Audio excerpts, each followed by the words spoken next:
Welcome to the Season 3 Charity Matters podcast. I'm Heidi Johnson, lifelong helper, nonprofit founder, and your host. I've been interviewing the helpers for a decade with my blog, and I'm so excited to now be sharing these inspiring conversations on our podcast. Join me as we learn the challenges and stories of innovators, entrepreneurs, and modern-day heroes who set out to solve the problems of humanity. Today, our guest is Jasmin Shupper of the Greenline Housing Foundation. Join us for an eye-opening conversation about the age-old problem of redlining and Jasmin's incredible journey to support people of color who wish to be homeowners. It was an enlightening and educational conversation for me, as I hope it is for all of you. I'm so excited today to have Jasmin Shupper from Greenline Housing Foundation join us for Charity Matters. Tell us about the really exciting and totally different nonprofit that she has started and her entrepreneurial journey of service with doing something really fantastic. So welcome, Jasmin. We're so happy that you're here. Thank you, Heidi. It's great to be here. Thank you for having me. You are so welcome. So before we start, just tell everyone a little bit about what Greenline Housing Foundation does. Yes. I think it's really unique and different and exciting. So please share. Absolutely. Yeah. So a Greenline Housing Foundation gives grants to qualified people of color to purchase a home, specifically for the purpose of reversing the effects of systemic racism in housing through practices like redlining, blockbusting, steering, and really to facilitate access to homeownership for people of color who were previously very intentionally and legally prevented from homeownership. To really close that gap, close the racial wealth gap, facilitate access, provide financial education so that we can make sure that our homeowners are not only set up well to purchase a home, but also to thrive once they're in their home. So really holistically, we seek to just facilitate access, close the racial wealth gap, and repair what generations of systemic racism in housing have broken. So it's such an unusual concept, and I'm just, as far as nonprofits go, I mean, people who start nonprofits are out to help other people, which you're obviously doing. But it's so fantastic, especially right now when I think about just how hard it is to buy a house, especially living here in Southern California, for anyone. But how did the pieces come together for this? Because it is a totally different and unique concept, and an important one. But how did this process and these ideas come together for you?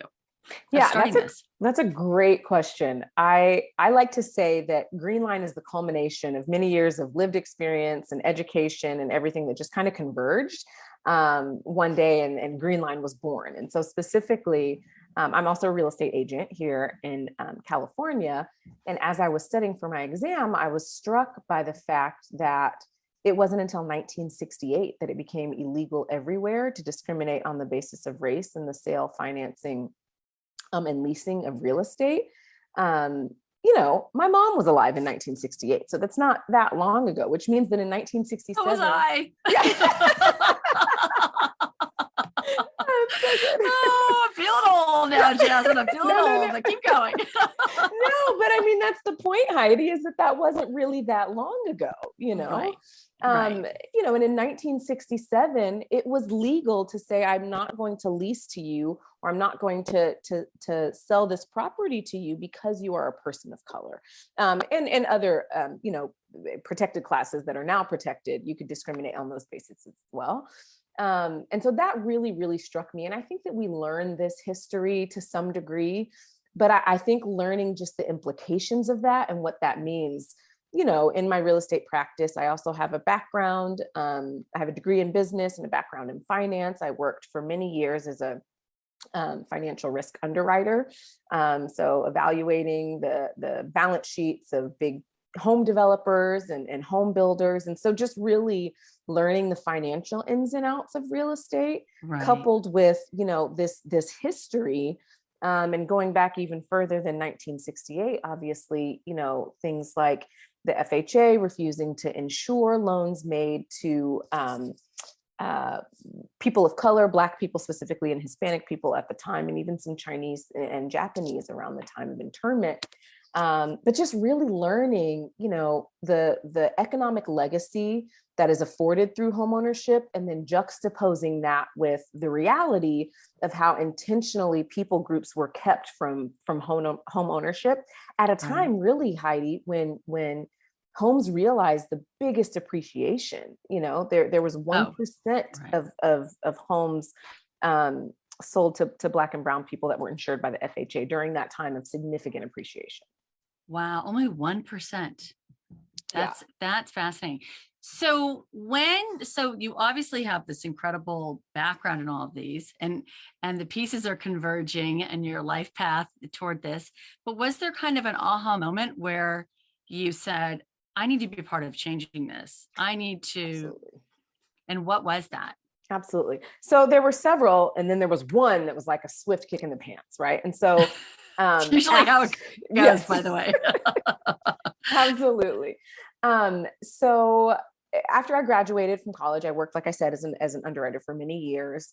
And then after that, when I got married and my oldest daughter was born, I took some time off from work and was, a full-time mommy, which was wonderful. And during that time, I served in my church and I gave in my church. And one of the capacities that I served was in the business department, or the accounting department. So I did some ins and outs there. And then they had some transition in staff. And so then they were like, can you please run the department, or, build the department and then run it? And I was like, no. And then, here we are 5 years later, and I was the business director for 4 years at my church. But the thing that's really beautiful and unique about my church, and I'm getting to a point here, so bear with me, but I'm here. The thing that's really beautiful about it is that, our pastor really preaches the importance of, the gospel imperative around justice, right? And what Jesus says about justice in its various forms. And like, we have a Center for Racial Reconciliation where we have, unifying conversations in a world that's so divisive in so many ways. We really seek to bring a gospel-centered unity around that. And so sitting under that teaching for so long, and, I myself being a believer, and just learning, okay, well, what does my faith look like in action in this specific way? That I have this knowledge and these lived experiences. And, my grandma was fortunate enough to purchase a house on the south side of Chicago. And then pass it on to my dad, which was very unusual at that time. Right. And so I've lived on some level the benefits of the legacy of homeownership, let's say. Right. And so anyway, so I'm the business director of this church, and it's a very large church. And we have a huge budget, and so I'm managing the budget and all of that. And so really learning the ins and outs of nonprofit management, right? Which I think is like the last piece in this whole puzzle of it's an important piece, by the way. It's a very important piece. Absolutely. Of all the ins and outs of nonprofit management. And so that's when I kind of was feeling the stirring of all the pieces coming together. And then one day I was doing a devotional, and it was April. I have the date because I journaled it. And it was Psalm 82. And I'll read a portion of it to you, but that was my swift kick in the pants when I was trying to decide, what was next, and what to do with this burden that I felt for so many years. Do I put it into practice? Does it become a hobby? Do I devote myself fully to it? What does that look like? And Psalm 82 gave me my answer. Wow. And you knew. And you knew in that moment, you knew. I absolutely knew, because I had been, like I said, I'd been and thinking about it and reflecting and journaling and praying and really trying to figure out, what was next and how to unpack this calling that I'm starting to feel even louder, Right. And that was my answer in that moment, to the point where I was like, are you there, God? Well, of all the people, everyone I've interviewed, 99.9% can tell you the exact moment. Every one of them, some use the word calling, some use divine intervention, some use lightning bolt, aha moment, whatever you want to call it. We all have it, and there's no denying it. And that you have to somehow, and none of us set out to do it either. That's right. Everyone I've interviewed, I think the other thing that's fascinating, not one person said, when I grow up, I'm going to be a nonprofit founder. Not one person says that. Absolutely. Absolutely. But I do have some questions a little bit about your program and how it works before I even get to some of the challenges, because I am fascinated with how you, there's so much that goes into buying a home. There's so much that goes into applying for a grant, running a nonprofit. We apply for grants all the time. You have a complex, I'm not saying your model's complex, but what you're trying to achieve is a little bit more complex. And not only that, I mean, we all try to raise money to support causes and people and move, society forward. But down payments, especially in Southern California, and maybe you're helping Oliver, we'll get to that. But I mean, that's some serious coin. That's some serious fundraising. So talk to me about if I how it would work. If I come to you, or how I would find you and say, I need help, and I've heard about you, how would that work? Yeah, that's a great question. So right now it's inquiry based. So it's all word of mouth that people are hearing about us at this point. Partly because, we needed to put the infrastructure in place to be able to manage the volume of applications that we will inevitably receive. Right. And so that was intentional. So someone, submits an inquiry. They heard about us from a friend of a friend of a friend. They submit an inquiry. We find out a little bit more about where they are in their home buying journey. Because that's one thing we want to help people through the process, with the ultimate goal being home ownership. People come to us and inquire and are at very different phases in the journey, and so we, kind of walk alongside them, with the goal being home ownership for, if they're eligible, if they qualify, right? So they submit an inquiry, we get an idea of where they are in the home ownership journey. If it's determined that it makes sense for them to apply at this point versus waiting until they're a little bit further along, then we send them the list of eligibility criteria, which is, very specifically laid out. And then the application as well. So we'll send an application, the eligibility criteria, and then we have, a pretty extensive application process that people go through once we receive the application back.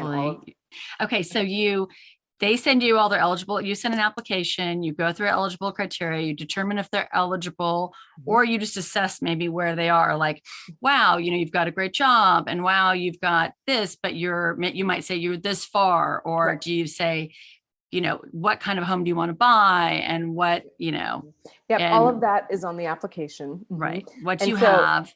Yep. And, as far as determining where someone is in the process, the pre-approval is kind of a big part of that. Have you started the process of becoming pre-approved with a lender?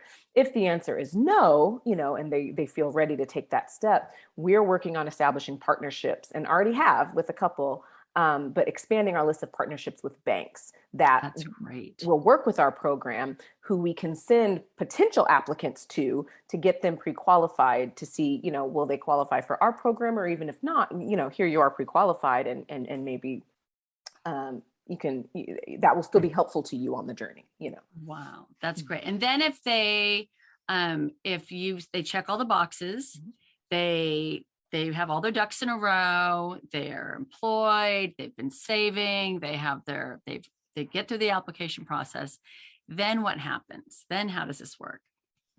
Great question. So after we receive the application back, and like I said, all the supporting documentation, because there's a lot that we need to assess. Yeah. Which is part of the reason that the pre-qualification works hand in hand with our program, because obviously the bank does similar work as well. So we work with the bank from that standpoint. So we receive the application back. We have a list of evaluation criteria that we use. And then we kind of submit or input the application based on that evaluation criteria. And then we have a board that meets once a month to go through all outstanding applications and make an award decision on those, which is obviously predicated on where a person is in the process, if they qualify, and obviously the availability of funds at time of award. So they receive a grant, basically, that they don't have to pay back. They receive funds that help toward their down payment. Yep. And that are wired directly to escrow at time of close. So they never, pass through the recipient's hand. It's all through escrow at time of closing. Wow. That is really incredible. Really, really incredible. Yeah. And the word that I use, Heidi, is audacious, because even as I was like sensing this, the discrimination in housing against people of color historically was so blatant. It was so insidious, right? That we really felt like it was going to take something audacious to even try to combat that and reverse that. Do you see what I'm saying? It's brilliant. It's just something that I've never come across in the hundreds of nonprofits. But what I love about these conversations is that there's so many incredible helpers in the world who identify a problem, who just want to make it better. And then comes the hard work, because you've identified the problem, you get called, to do it, whether you're looking to do it or not, you get called to do this. And then the hard work starts, right? Because audacious is also bold and challenging. And with that comes a lot of challenges. And starting any business is hard. Starting any business that relies on the kindness and generosity of others is harder. Starting a business that has huge financial goals with fundraising, because I run a nonprofit where I'm trying to send kids to leadership programs and camp and teach, faith-filled leadership. But sending someone to camp is $1,000. Giving someone a down payment for a home is a whole other Oprah. I mean, that's a whole other ball of wax. It is. So talk to me about the challenges in this journey, because wow. Yeah. So it's a great word. Yeah. To that end, it is not without its challenges. Our tagline is restoring justice, one home at a time. And that's really important, Heidi, because if I get too caught up on the magnitude of what we're trying to accomplish, it can be paralyzing, right? But if I focus on one home at a time, we are restoring justice one home at a time, and even recognizing the rippling effects of that one home at a time in terms of the generational legacy that we have the potential to impact, that helps to make it seem less daunting, right? And so, to the standpoint of fundraising, the IRS was so backlogged, Heidi, and you'll appreciate this. Like in the pandemic, when we were applying for our 1023, our 501c3 tax determination letter, we were filling out the form 1023 is what it was called. It's like ingrained in my memory because it was like the bane of my existence for many months.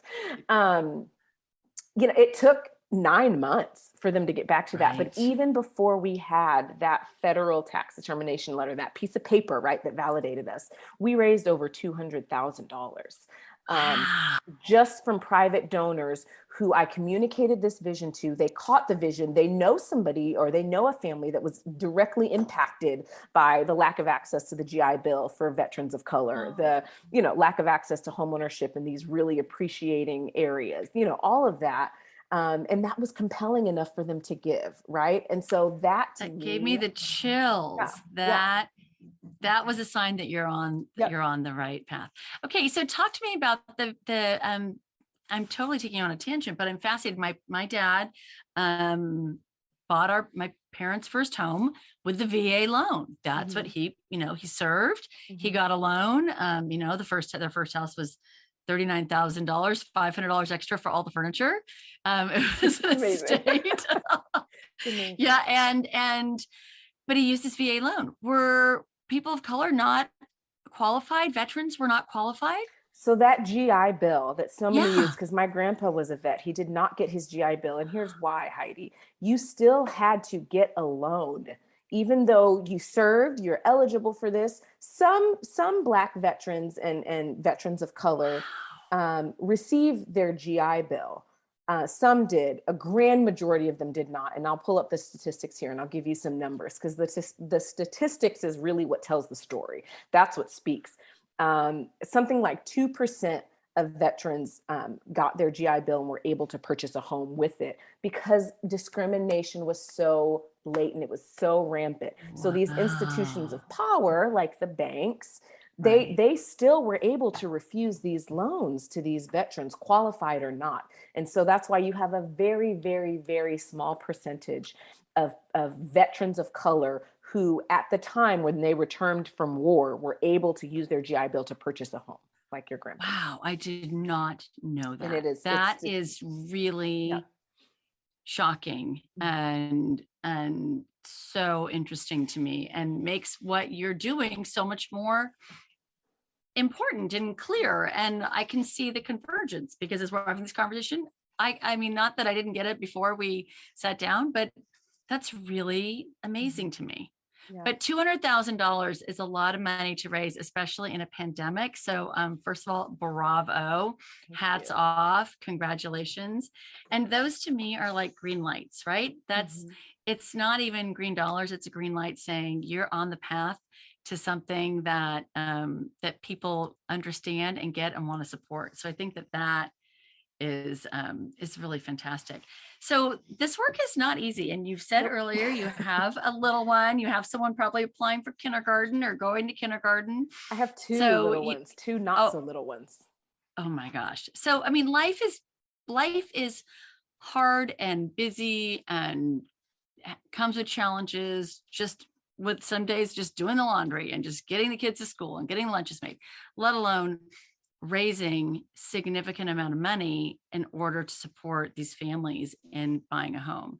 So what fuels you to do this when this work is hard? I like to say when the bucket is heavy, because at the end of the day, I mean, the founder's carrying the bucket, no matter how many people are along the way, it's our bucket. And so what fuels you when those days are hard to keep going? That is a great question, and something that I have to return to frequently, because like you said, it is very, very hard. My husband, who's so wonderful and has got a creative eye, and is helping with some of the creative components of Greenline. We were talking about just statistics and infographics and, painting a history and giving pictures as a part of our marketing and right.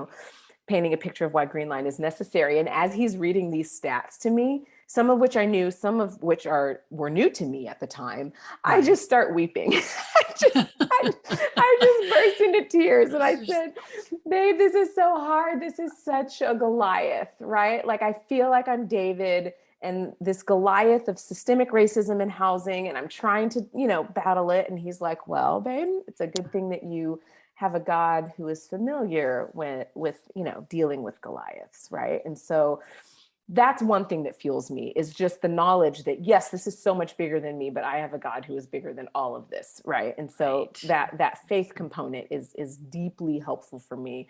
Another thing that fuels me when I'm like, this is so big. How am I ever going to do this? Who am I? I'm just one person.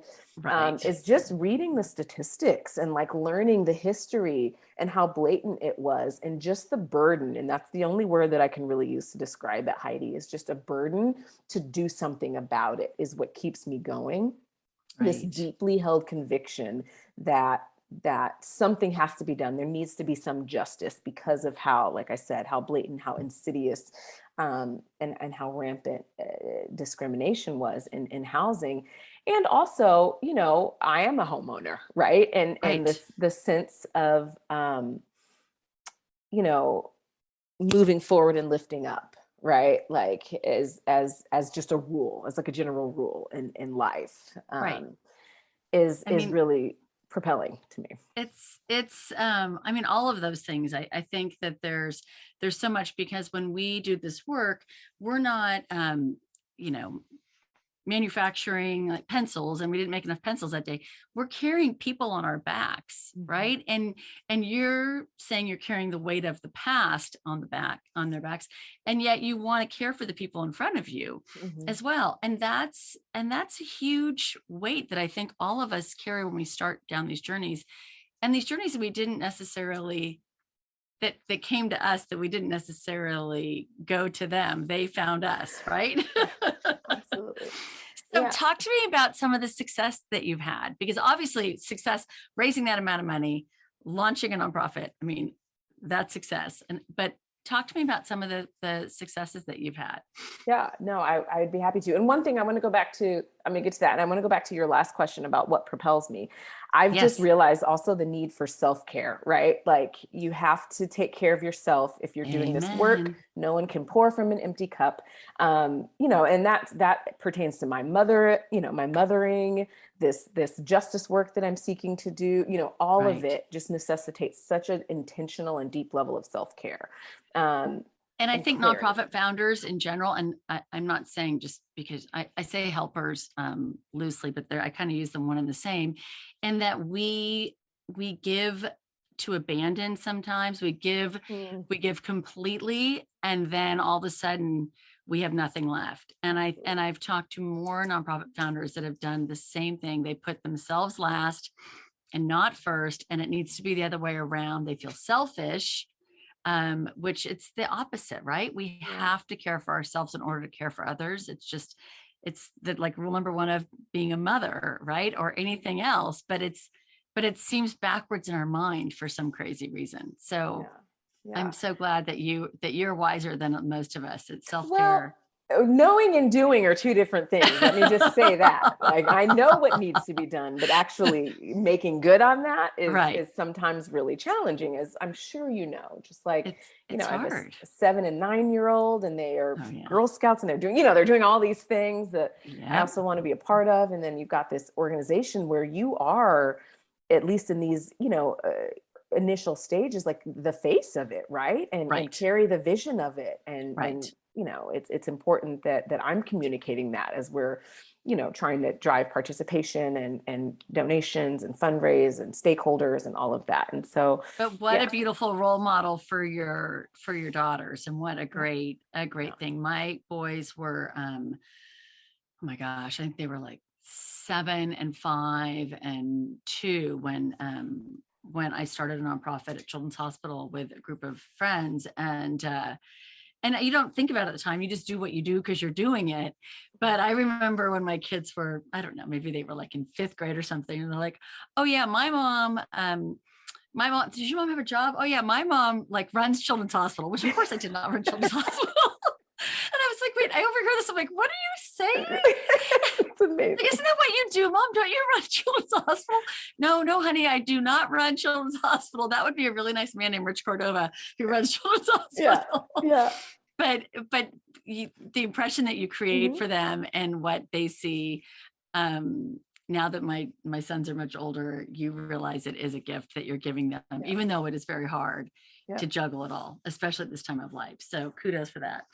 Yeah. So talk to me about some of the success besides being a mom and juggling all this, because it's just a lot. But I mean, and how old are you guys? You guys are new. You guys are. Gosh, we incorporated. What year did you officially start? Officially incorporated in 2020. Weren't operational until 2021, and didn't start giving grants until mid 2021. Right. Okay. Really in any significant way. So you're just a baby.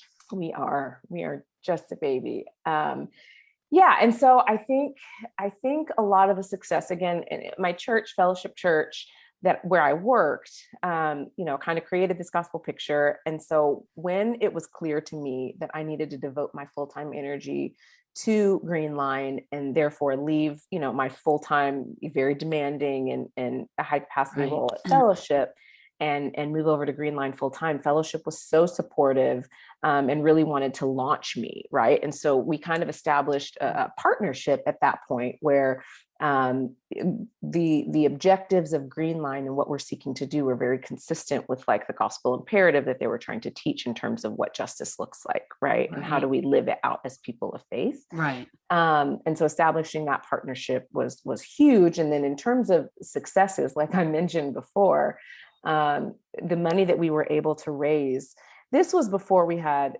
a website, Heidi. This was before we had so many things. This is just me painting the picture, casting the vision, and giving the why of why we exist, and raising these funds.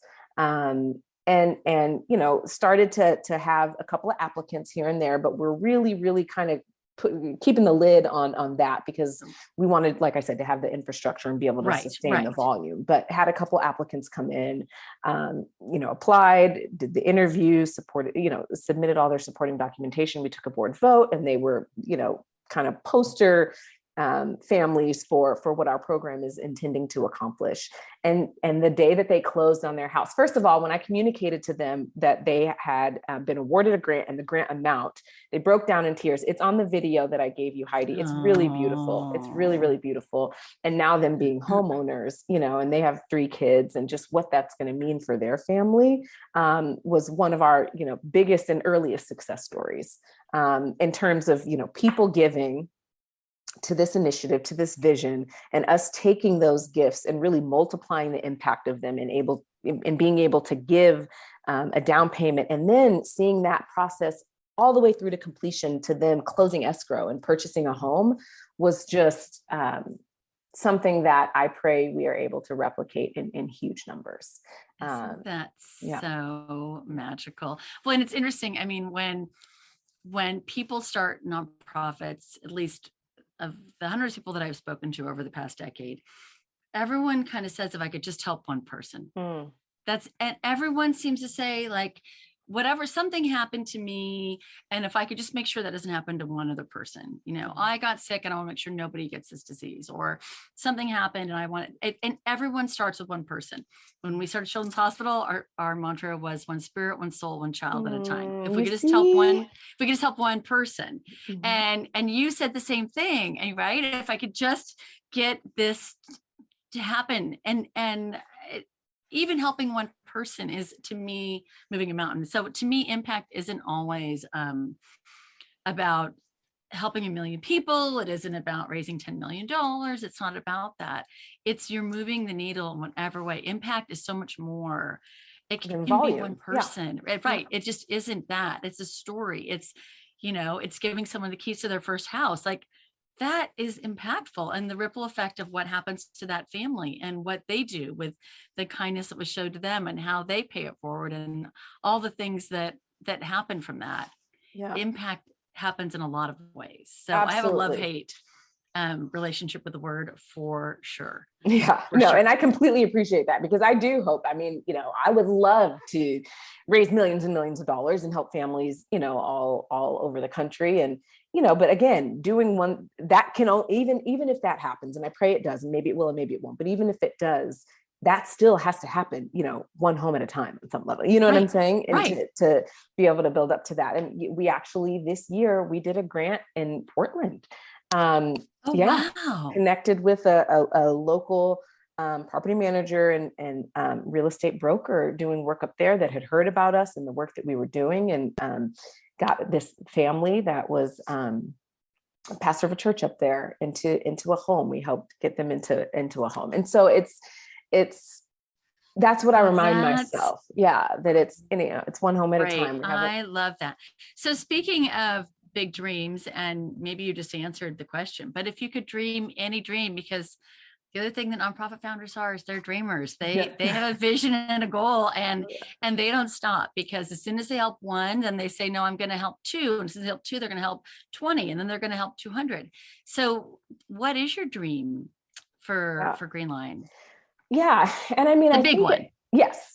I think at first pass, it would seem like our dream is, to raise millions and millions of dollars and have this humongous impact and get so many families of color, change the trajectory of the legacy of so many families of color, specifically, who were prevented from the early start, right? The jump start on that wealth accumulation because of policy, really. Right. So that's the dream, is, big scale impact, multiple families in different regions, and specifically the cities where redlining was most egregious. And I have a map, Heidi. I have a map of cities where I would love to, partner with local organizations doing work there and give grants to those cities that were, like I said, the kind of biggest culprits of redlining and housing injustice. So that's a big dream of mine. And also, I will say that I long to have, like, when I'm really, really dreaming big, of course, it has to do with raising money and multiplying impact and all the people and all the houses, right? But also, it's about what the participation in this looks like. I would love to have banks participate in this initiative, and real estate agents and brokers, and specifically real estate, investment firms, to participate on this, to create a holistic solution, right? For helping to facilitate access to homeownership for these historically marginalized people groups. I think to me, to invite participation from those institutions that have, wielded power, and if we're being honest, historically have kind of perpetuated the injustice on some level in terms of refusing loans and different things like that, to now invite them into participating in the repair, Heidi, is just such a big dream of mine. And as we talk about, getting somebody into a home takes a village, right? A down payment is only a component of it. So to invite these players, and we've started these conversations, but to really magnify the participation among these institutions and groups is just such a big dream of mine. So then you've got like almost one-stop shopping, right? For repairing housing injustice. And it makes sense. I mean, I think that the strategy of bringing these big partners, it really makes a lot of sense. It makes perfect sense. And I think that my hope is that those banks and organizations are probably looking for great partners like you as well, with all the conversations that we're having as a country right now about, DEI and what that looks like. So I think that makes a lot of sense. Yeah. And I have some ideas for you that I'm going to tell you when we're done with this conversation. Okay. I'm not going to share it here, but I might have some introductions for you. Yes. So do you have a phrase or a motto that you live by? Like a precept, as my daughter said. It's funny. We were talking last week and she's like, Mommy, such and such and such is a precept. And I was like, what do you know about precepts? So this is top of mind for me, Heidi, actually. I don't know. Maybe it's your passage from, I don't know. Maybe is there something that is kind of your go-to? Yeah, I have a lot of go-tos. There's a lot in scripture that are like very much go-tos for me, but I can share, I can share from Psalm 82 kind of what prompted like the specific passage that led to, Greenline actually being more than just an idea in my head and, actually a living, breathing, viable organization. And it's in Psalm 82, and it says, defend the cause of the weak and fatherless, maintain the rights of the poor and oppressed, rescue the weak and needy, and deliver them from the hand of the wicked. And in this, wicked is not a person. Wicked is like just a system that was set up when it was set up, that was so harmful to certain groups of people. Like that's what's wicked. It's not a person. It's not a, and I think that that's important to distinguish between, even in how I'm interpreting that passage is like, save them from the hand of the wicked. It's like, restore this system or help fix what's broken. Right. Like, just it's righting a wrong or making something better than it was, significantly better. And opening those avenues so that can flow and go through. Yeah. So there's so much that happens when we do this work. There's so much we learn about ourselves. There's so much that we give and do and sacrifice and there's just so much growth that happens with, I don't want to say it's lost because but there's a lot of change that happens when we decide to take on this work. Have you learned any significant lessons since you've taken? I know you're a baby and I know you're just crawling. Yeah. You're a little toddler. You're probably walking. Yeah. Stumbling, plenty of stumbling. Yeah, exactly. But have you learned any lessons since starting this? So many. So many lessons. I think one is, I'll kind of go conceptually and then I'll go practically. And I think, one is just that I am only one person, right? And the importance of surrounding myself with good people and also allowing people to help, that are passionate about this as well. And not thinking that the whole thing rises and falls on me. And obviously as a founder, there are certain things that only we can do, right? Especially in the early stages. But in terms of like, I'm wholly responsible for the failure or success of this or, whatever it is, just inviting people in to help accomplish the mission, I think is a really, really big thing that I have learned, lest, I inhibit the progress of the organization because if I'm just trying to do all things and be all things to all people at all times, and it prevents the progress of the organization. So I think that's one thing. It's a good one because at the end of the day, what our role is to create community. And community only happens when we're in community with other people. It's not us sitting alone in our silo saying, we're going to do this and we're going to fix this.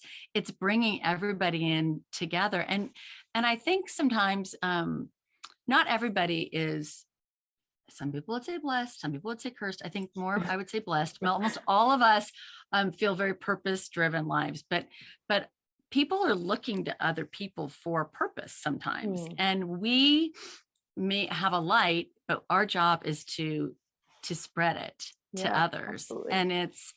And it's that's one of the big roles, is bringing in that community. So I think that's brilliant. Do you think you've changed at all since this has happened? Yeah, I think so. I mean, I have control issues. I'm a self-professed control. Welcome.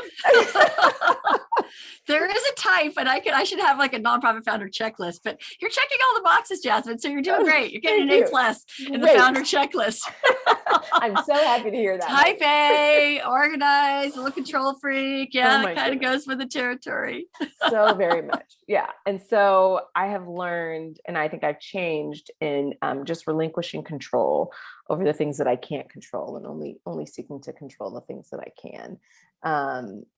What I've learned in the relinquishing of the control, right? Because even in the early stages of putting this together and dreaming this and questioning myself, and is this too audacious? This will never work, all of that. Right. And then in that moment, getting a phone call from a friend of a friend who had started this initiative that they just wanted to raise money for good friends of theirs who are people of color to purchase a home, because they're so active in the community and are doing such amazing work for the community in the area of reconciliation and justice and teaching and education, and such good work. And they're like, but they don't have this economic legacy. We want them to have this economic legacy. So we're just fundraising for them to buy a house specifically. So like being invited into that conversation as the seeds of Greenline are being cultivated and growing. And just, that was a direct answer to my question of, is this too audacious? You know what I'm saying? Right. No, it's not. Look, these people are over here doing it right now. I want you to magnify that. I want you to multiply that.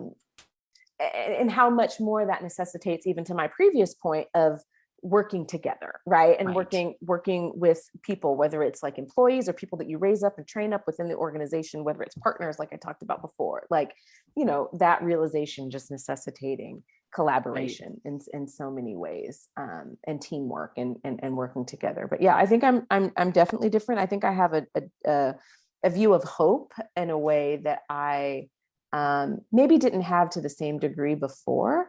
I saw, people giving to this initiative based on a phone call that I had with them. They didn't know me from Eve, Heidi. They didn't know who I was, had never met me, but I painted this vision, and it was an introduction, right? So they knew somebody that I knew introduced me to them, but I had never met them. But just after a phone call, no website, no nothing, mailing a check for $10,000. Just based on that conversation, and then taking that $10,000 and directly applying that to a grant for somebody that's like, okay, this is what your funds directly help to accomplish in a very practical and tangible way. Right. I just think the hope, and almost like, not to sound trite, but like, it restored hope in like the goodness of people, even, and like humanity. You know what I mean? And I call that our payday. And I don't mean because we raise the money, right? But we have the privilege of seeing the best of people. Mm-hmm. And when you get to see that, there's no greater payoff for your work than having it just reaffirmed in that way. And I think that that's exactly why we do this, and why we have these conversations, and why we get to share them with everybody else. And you've certainly restored my hope in humanity today, just hearing about all the beautiful work that you're doing. I mean, it's so amazing. It's so awesome. I'm so excited about it. Tell us where we can follow you, where we can donate, how we can get involved, how we can tell people about you and spread the word. Absolutely. Yeah. So I think, when people ask me that question, how can I help you? I think there are kind of three fundamental ways or fundamental areas, right? I think one for us is telling people about it, right? Like just getting the word out, hear about us, and then tell someone else about us, or share, on your social media, or in your spheres of influence, or at work. That's one of the big ones for us. Two, I would say, obviously partner with us financially, participate financially. which I think is such an opportunity. And obviously I'm the founder, but what a wonderful opportunity to directly like dismantle one of the pillars of systemic racism. Like what an opportunity to be able to participate in that. So I would say participate in giving, right? Right. Because obviously we can't give money away that we don't have. Right. So, I get that. Yeah. I get that. Yeah. And the third? And the third is almost like a sphere of influence partner, right? As I'm talking about these partnerships, it's like, oh, hey, I know someone who has a construction firm, that might be able to help out with your home maintenance grants. Because that's another thing that we do is home maintenance grants, in addition to down payments grants for people of color that already own a home that sometimes can fall into a state of disrepair, and specifically for, homes owned by people of color that they've owned for that they've had the opportunity to own for a while can sometimes fall into a state of disrepair. So that's one of the things that we do. But just, as an example, like I know a contractor, or I know someone who works at a newspaper that maybe they could feature you, or I know someone who, is in real estate that could partner with, like those types of sphere of influence connections is something that we're very much looking for. Well, tell us where, give us your website, your Instagram handle, and all of that, where we can donate, tell people about, and help create a bigger sphere of influence for you. Absolutely. So our website is www.greenlinehousing.org. We also have an Instagram handle, which is @greenline_housing. And so that's where we share a lot of videos and kind of like, up to date about what we're doing in real time. And we also have a newsletter that people can subscribe to through our website, that we just, tell stories and give updates and keep people connected about the work that we're doing. So that's how you can find us. Thank you so much. We are so excited. I love learning about what you're doing. I think you are changing the world one home at a time. And I think it's just so fantastic, the work that you are doing and sharing with all of us. So I'm really hoping that all of our listeners out there are going to help build a sphere of influence, be part of this really positive change, and support your beautiful work. So thank you so much for sharing, Jasmin. It was such a pleasure. Thank you for having me, Heidi. It was great to talk to you. And we will keep this conversation going at another time. But until then, thank you so much. Thanks. Thank you for listening to this week's episode of the Charity Matters podcast. I really enjoyed talking to our guest, Jasmin Shupper, about what it takes to start a business that truly changes people's lives. I think Jasmin's comment about being just one person, but inviting others to help, was a beautiful reminder for us all. To learn more about modern-day heroes like Jasmin, or if you'd just like to reach out to us, visit us at charity-matters.com or connect with us on Instagram @charitymatters. If you enjoyed our conversation, we would love it if you shared it with your family and friends. And please feel free to leave us a review and subscribe wherever you get your podcast. Remember, together we can make a difference, one small act of kindness at a time. See you next week.